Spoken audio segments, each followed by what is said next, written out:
the information is flowing, your ideas are flowing to you, all of a sudden, bang, you're on the right channel. Am I making sense to anyone? Yeah. So it's critical we go about putting ourselves in an environment that supports that. And that comes down to a lot of areas. If you have physical health issues, is that going to affect your psychology, yes or no? It will. If you're in pain or irritable, if I ever know I'm getting cranky or irritable, I'll ring my chiropractor. I'll get adjustment because I know there's probably something out, the cranky bone's out, okay? You know how many people could change their life just by having a chiropractic adjustment? Or something that would adjust, there's something wrong with their body physically that's irritating them, causing them pain. But some people with humans become so used to that pain, they forget how painful their body's in because they just end up being in denial of it. Did you know if you put, you might have done this at school, depends what school you went to. You know if you put a frog into a saucepan of hot water, it'll jump out. Do you realize that? Because it'll recognize that it's hot and it'll jump out. But you know if you put that same frog into a saucepan of cool water, where it's comfortable, it won't jump out. But you put a Bunsen burner under that saucepan. Did you do this at school, anyone? Yes, this is what you do at school. It's cool. And see, some of you went to the wrong schools. So you got the Bunsen burner in the science lab, you got the saucepan of cool water, you throw the frog in, okay, and you start heating up the saucepan slowly. And slowly, the water slowly increases temperature, bit by bit, bit by bit, bit by bit. The frog will stay there and eventually boil to death. Do you realize that? For those who've done this experiment, it's true, isn't it? And the time you do it, the 10th time, you think, friggin', I'm running out of frogs, can't keep doing this. So then you try on bigger animals. Doesn't always work. So the point to the story is this. If we throw ourselves into the hot water straight away, like some of you, if you're in physical pain, if you're healthy and all of a sudden that pain that you're in was thrown into your body, no way could you handle this. But because it's been gradually building up like the frog, slowly the water's heating, it's not noticing the gradual change over month after month or year after year. And all of a sudden, your body's so used to it that you don't even realize how much pain you might be physically in or how it's affecting you. And you're in denial, I guess, or unaware of that. And that's going to affect your psychology. Who's ever noticed when you're feeling really sick that your thoughts are much more negative? Who's noticed that to be true? Because your vibration, your energy, your aura is weakened and you are having more negative thoughts. It's harder to be like that. So health is everything as far as becoming wealthy. It's keeping that right mental state physically where you're alive and enthusiastic, you have the energy and passion, and you think clearer. You're naturally more motivated and think much better. So if you're not feeling the right, I'm going to talk about this in a moment, emotional states, physiology is everything, and part of that is being healthy. Okay? We were going to have a health speaker speak with you this weekend to talk about that, but unfortunately he's sick, so he can't be here. But we do have a health home study. Okay, turn to the person next to you, just teach them what I've taught you in the last 38 minutes. Go for it quickly. Okay, team. Hands in the air.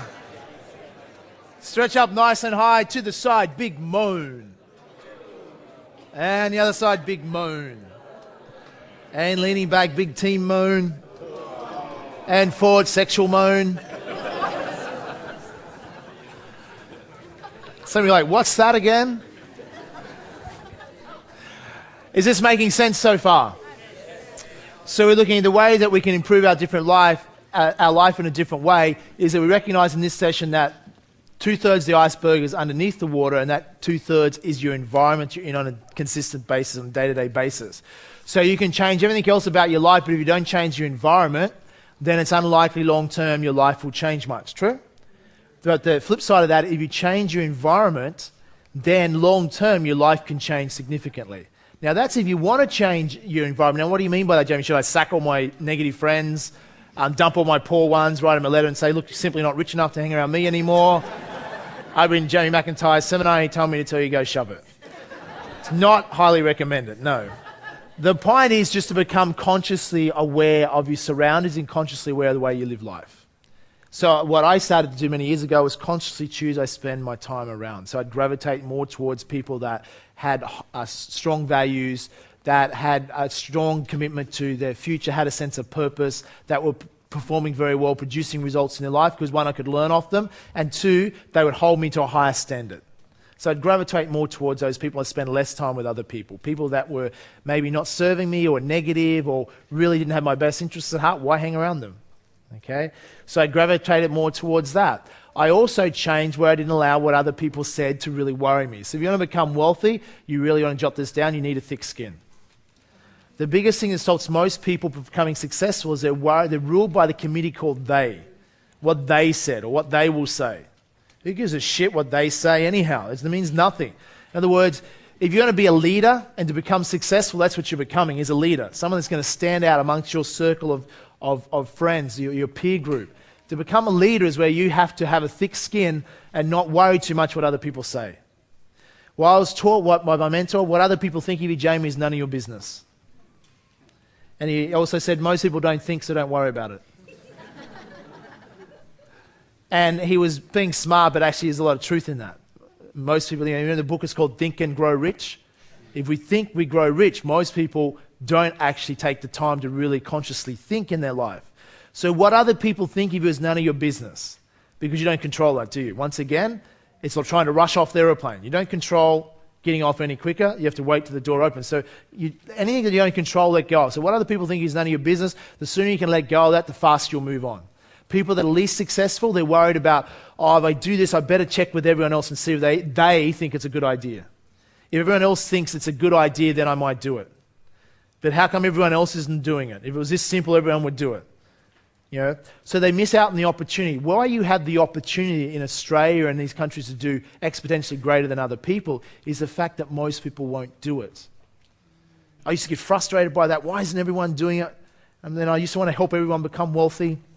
Then I changed my mind one day. And I thought, you can't help someone who's not willing to help themselves. True? Who's ever tried that before? Frustrates the hell out of you, and what do you think it does to them? It annoys the hell out of them too. So I realized, you can't help everyone. All I'm interested in doing is helping people that are committed, that people that really want something, and if they're committed, then I can help those people. So that's why I changed and qualified with that. So in other words, I don't control other people, but I can just control what I do, and that's what you focus on. So today I've had to learn over the years, I don't worry what other people say, do, or think about you, because it's really irrelevant to you. As long as you know what you're doing is right, as long as you're committed to something that you believe in, then who cares what other people think? True? Yep. Because it doesn't have to have any effect. The average person is so worried what other people think of them. And they'll hold them back. Should I do this, or what will my brother-in-law think? Or should I do this, what will my mother-in-law think? Okay? Or should I do this, what will my friend think? And then they want to go and get a consensus. And if everyone in my circle of friends thinks it's a great idea, then I will do it. Well, if everyone else thought it was a great idea, they'd already be doing it. Okay? But average people, most people are average and performing and copying everyone else, so they're not going to outperform. The opportunity comes because most people won't do what I'm talking about.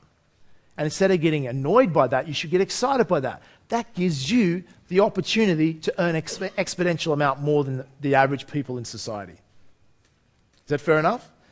Now, let's just let's look at it this way.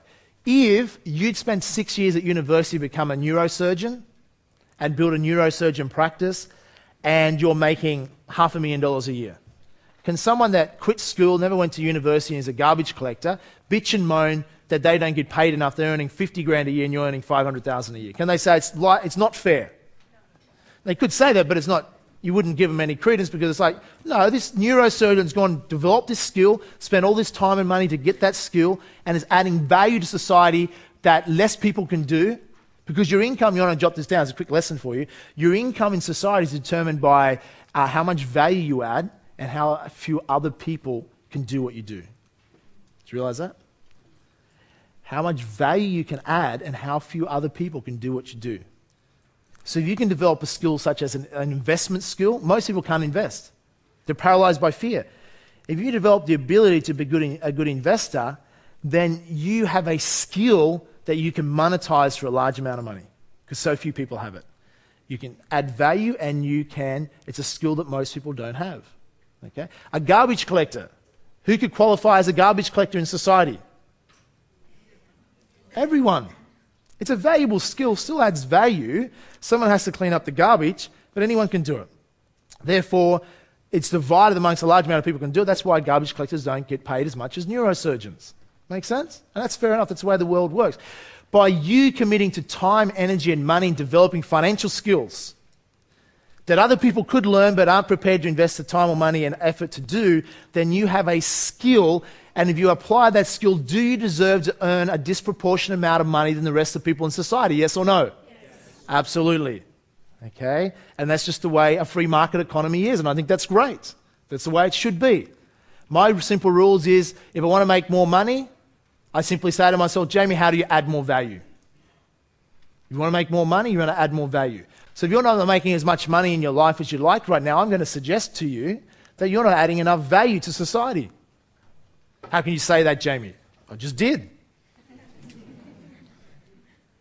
But think about that. Now, there is some exceptions to that. Some of you add a lot of value, but you work for the government. So you can be the best goddamn teacher in the country, and you won't get paid more than the worst teacher. True? And now they're trying to change that, and the government won't allow it. Okay? You can be the best nurse. You won't get paid. You're working for the government better than the worst nurse. Because that's the way the government, the idea, ideally everyone should be equal sort of idea. So outside, but in the private sector, you'll be paid. Look at someone like, I forget his name, he's a young guy, Australian, works in England. He was paid, he became famous because he left his employer and was offered a $250 million bonus and salary to stay, and he said no. His name's Coffey, I forget his name, someone might know. No, his last name's Coffey. Young guy anyhow. He's in the managed funds business. He was paid $250,000 bonus and salary to not leave his employer. And he said, no thanks, I'm leaving. Who here would reconsider, or at least can think about it a little bit longer? $250 million bonus and salary to stay with his employer. And he said, no thanks, walked away. Who would at least come back and consider it? $250 million, you know? Now, why is he in such demand? Because he is a very good investor. And he's investing the funds of a very large fund in the UK and in emerging markets, and he was so good at that they didn't want to lose him because he's adding so much value. If you're making so much money for so many people, then the fund manager is going to pay him $250 million bonus not to leave. But he left and set up his own fund. And the guy's worth hundreds and hundreds of millions of dollars. And he's only in his early 30s. Australian guy. Went to London, started at the bottom, worked his way up. But what he did was he developed a very good skill that few people have and adds a lot of value. And that's as a result why he gets paid, an immense amount of money. Who's following what I'm saying here?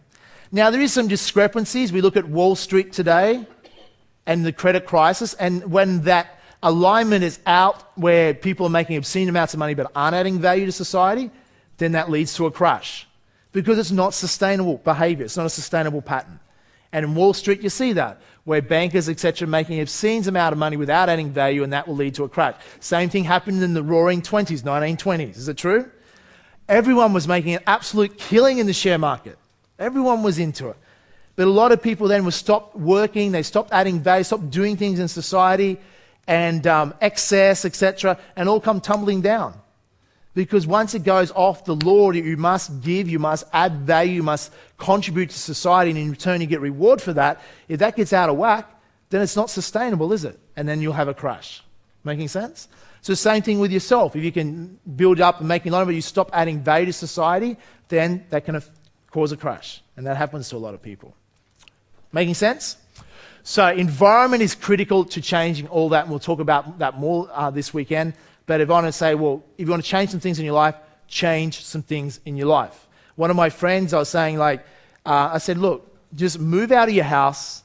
They had a negative anchor to this house. They lived into it for a long time, and some things had happened in their life, which was pretty tragic. But I said, look, you want a new start, just move. I said, you don't have to move to another city. Just move a few streets. Just move another suburb. But go rent. They're doing quite well for themselves. No mortgage on the house. So financially, they could do this. So I said, go and find a beautiful mansion on the Gold Coast and move in. I said, just change, just for 12 months. Just lease it for 12 months. You don't have to buy it. You don't have to buy me, just lease a beautiful home for 12 months. Go live there. And I guarantee you'll change your life. And it took him so much to be able to make a decision. Oh, what about this? What about that? I said, just change. I said, if you want to change some things in your life, change something. Don't just stay in an environment that is not supporting you, that you have a negative anchor to, that you don't want to be there anymore. Move. Because nothing is going to change until you change. So am I saying you should move suburbs on Monday? Yes or no? No, wait till Tuesday. I'm not just saying you have to change suburbs, but I'm saying sometimes if you want a fresh start in life, create some fresh things in your life. Do something different. Because you have all this skill, but you keep on doing the same thing, the same environment, nothing's going to change as much. So it doesn't mean you have to dump your husband or dump your wife or, if your relationship's not working, you're not saying change your relationship. I'm saying change you in the relationship. Does it make sense?